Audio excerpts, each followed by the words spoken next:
Welcome to Tower Talk Business Radio on the voice of Nassau Community College 90.3 WHPC. Tower Talk Business Radio brings you conversations with the top business minds on Long Island and around the nation, including expert consultants and small business owners who have found success, but are also willing to share their top tips, failures, and give gritty, matter-of-fact advice based on their first-hand experience. And now, let's get down to business with Tower Talk Business Radio, powered by the Nassau Community College Foundation.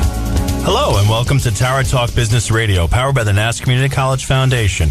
My name is Ray Schwetz, AVP of NEFCU Business Services, along with Donyshia Boston-Hill, CEO, keeper of the brand, marketing and digital agency. And we're focused on being the premier resource for business and entrepreneurship. Ray and I bring you weekly business advice, tips, and tools that help you grow your business.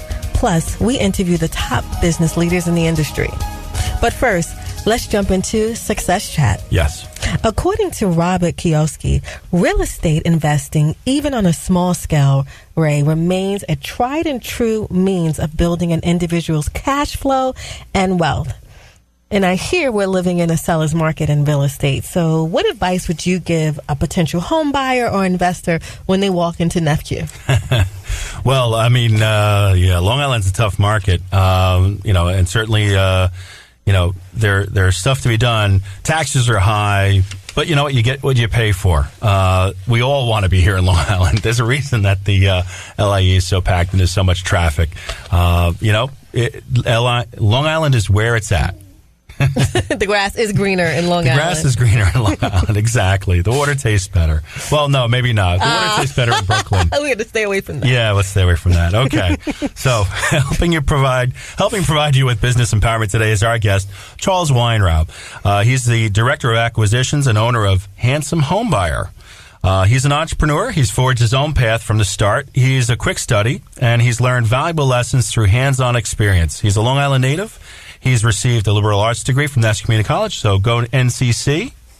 And he's got a business administration degree from Hofstra University. So Long Islander, born and bred. He's pursued his dream of being a professional real estate investor. He's starting with a classic sales training and advice from mentors in sales and real estate. He's lived a very modest life. He works 7 days a week. He's starting small and reinvesting in the business. Money is great, but it's not his motivation. He loves the challenge of building something that most people can't in the hardest place to do anything. That's New York. New York is always special, right, Charles? He helps develop others along the way to reach their full potential. Charles, welcome to the show. Hey, thanks, guys. Thank you for having me. I appreciate it. It's good to be here. Thanks for coming. And yes, he is a handsome guy. Nice. Everyone listening out there. Yeah, I know. I feel like under-handsomed.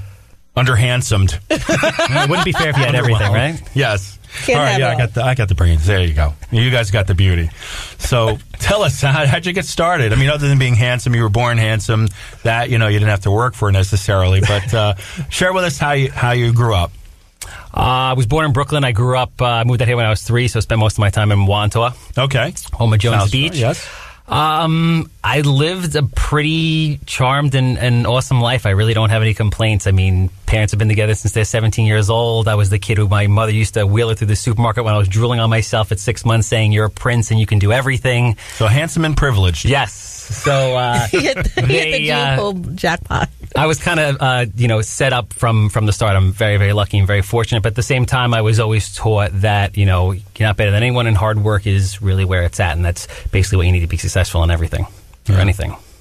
Definitely a great lesson. And nowadays, I think that's something I tell my own kids. I'm like, if you can work hard and you can talk to people, you'll be a step ahead of a lot of people. Yeah, no, absolutely. I mean, I have kind of like a formula to be successful in everything. I think it relates to everything. And I think the number one component is you have to have this kind of delusional vision of what the future holds. And you have to see it even when most people don't. Well, pretty much everyone's not going to. No one's really going to believe. You have to believe maybe you have one or two other people. And then you have to devote 150% of your energy to it.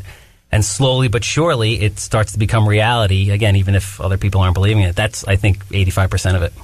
Now, you went from working at Mako to now being the handsome home buyer. Yes. How did that happen?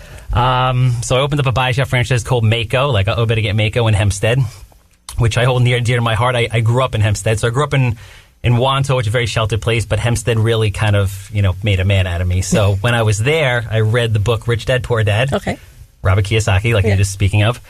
And I was like, boom, that's it. I want to be a professional real estate investor. So I spent the next, I would say, 4 years studying under different mentors, reading every book, being out in the field 7 days a week until I did 2 deals my first year. And then I just said, that's it, proof of concept.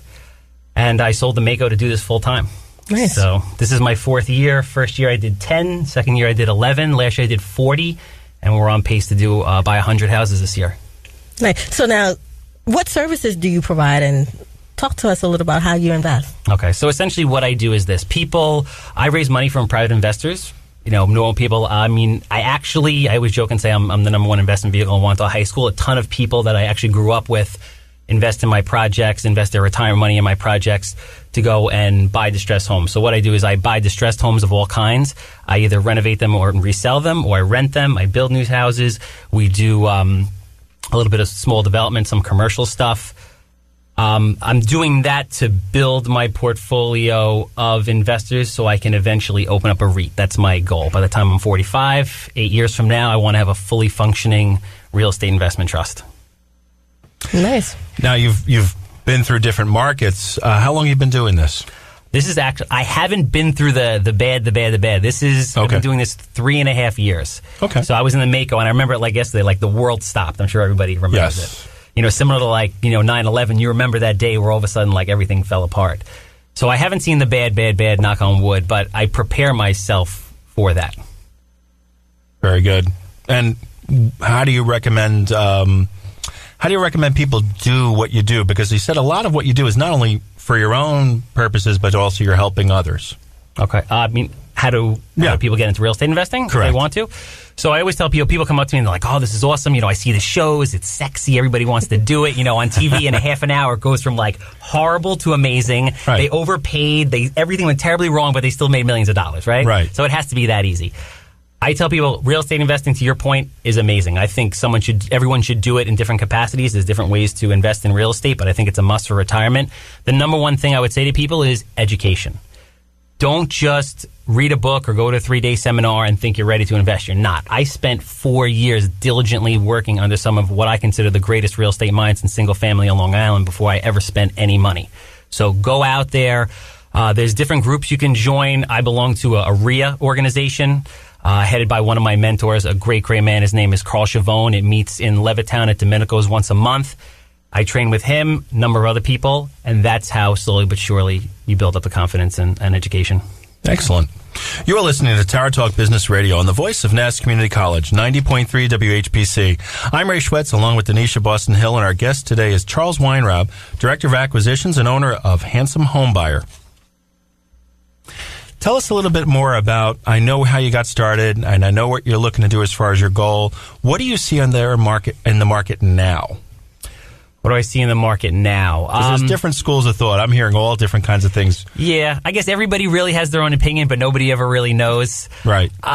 What I see in the market now. The market, it's a really interesting market. The market's on fire right now. I mean, I'm bringing, on average, at least one home to market a week, and I'm selling them in a matter of days. They're under contract within a week.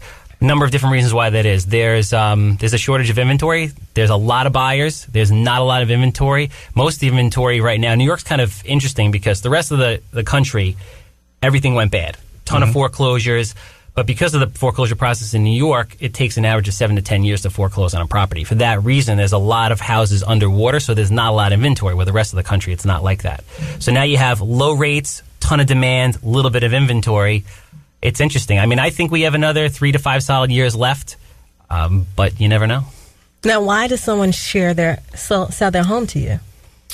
Typically, I buy houses a number of different ways. The majority, let's say your average run-of-the-mill person calls me up and says, I inherited a home. It's not in good condition. It needs to be, it needs $200,000 worth of renovation work to it. It doesn't have permits for extensions. We want to, it was left to us. There's 5 heirs, and we just want to sell it as quickly as possible. Little drama, no realtor, no listing, no realty fees. It's in and out. I take it as is.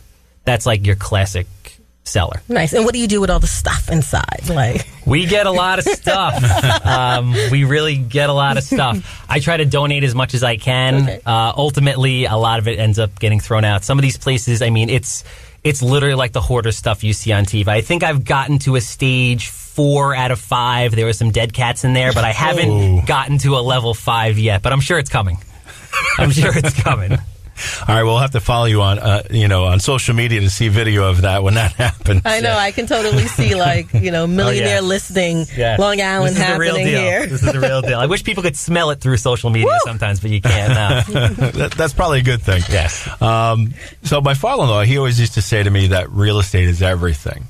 You'd agree with that. I see you shaking your head. I believe that, so what's the difference for you? I mean, why real estate and not stocks, or do you feel that both have a place? I actually studied both. When I was going to be a professional investor, I'm like, is it going to be stocks? Is it going to be real estate? I mean, I've lost enough money in the stock market to know that I'm not good at it. I'm sure there's certain guys that are, and you have to be immersed in it. Real estate, for me, I like the tangible aspect of it. I also like the creative aspect of it. I like looking at something and seeing what it's going to be versus what it is now, and then being a part of that transformation. So it's all personal. It's all personal taste. No one can argue that the stock market doesn't work because Warren Buffett is one of the richest men in the country. But in general, I find real estate to be safer. Now, what common mistakes would you say investors should avoid in real estate? Again, what I said before is you have to get the education. Don't be in a rush to jump into it. Never get emotionally involved in a deal. There's a lot of people that just get, they want to buy a house, or they want to do this, or they say, if I just renovate it this way, it's going to get so much more money. It's not. It's very unemotional. It's dollars and cents.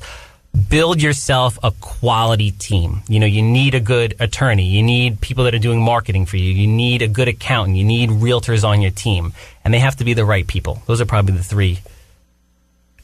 So that's what a successful business looks like to you, a team. Or what else would you say is involved in a good ingredient in a successful business? And I always tell people, I'm like, there's no difference between what I do. I could be selling widgets or, doing loans or whatever it is. Business is business, and the principles are pretty universal. I would say for people, don't be short-sighted. A lot of people are interested in getting this money up front. You need to invest in people and look at the big picture. Be loyal, build relationships, because those are the things that end up paying off years down the road. That's how you get longevity. Now, are there any research tools that you use to find new properties? I hear, go to the courthouse, read the newspapers, but in this digital age, what else is there for the investor out there? Similar to what I mentioned before, the way I buy houses, ironically, is the same way that anybody else sells any other product, like Coke sells Coke or Pepsi sells Pepsi. I mean, there's radio commercials of me on WBAB talking about if your house smells like cat pee. I mean, I'm running constant social media. Even as we're in here, my Instagram's going. It's letters. It's constant networking. I mean, we've met before at different, spoken on a panel together before. You have to do 30 little things consistently well, and you'll get traction. It's not ever one thing that's a big hit for anything. Yes. Yeah, I agree. And Charles, it's funny because I do see you everywhere, and every time I see a home for sale, I think of you. So it's working. Nice. Yeah. That's the good thing. Go ahead, Denise. No, we spoke about, real estate versus stock, but what about buying, renting, or flipping? I mean, what do you think is the hot topic? So there's 3, people like flipping again because they see the shows, they think it's sexy, but there's 3 high-level ways to invest in real estate, right?